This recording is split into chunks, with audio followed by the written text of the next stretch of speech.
अजित पवार आणि शरद पवार एकत्र येण्याची शक्यता। वसंतदादा शुगर इन्स्टिट्यूट बैठकीला दोघे एकत्र येणार।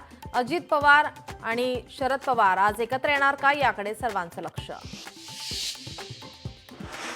एसटी कर्मचाऱ्यांचं उद्यापासून बेमुदत ठिय्या आंदोलन। 4000 कोटी रुपयांची प्रलंबित देणी देण्याची मागणी।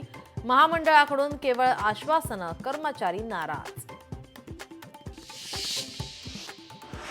मनाचे श्लोक या चित्रपटाचं नाव बदलणार। काही भागात नावावरून वादामुळे घेतला निर्णय। 16 ऑक्टोबरला पुन्हा प्रदर्शित करणार चित्रपट।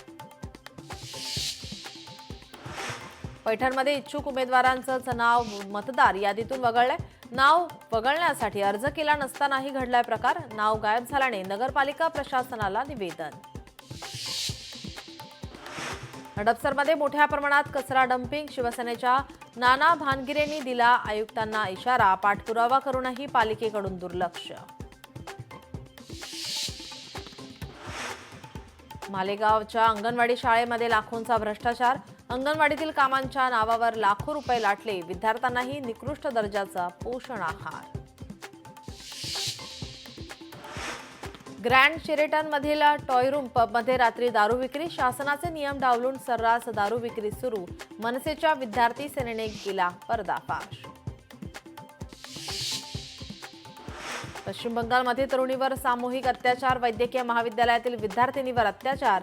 पश्चिम वर्धमान जिल्ह्यातील दुर्गापूर येथील घटना। बुलढाण्यातली टुनकी गावाजवळ ट्रकचा अपघात। अपघातात 2 जण ठार, 4 जण गंभीर जखमी। महामार्गावरील खड्डा चुकवताना ट्रकचा अपघात। लोकशाही मराठी ऐका, पहा, जागरूक रहा।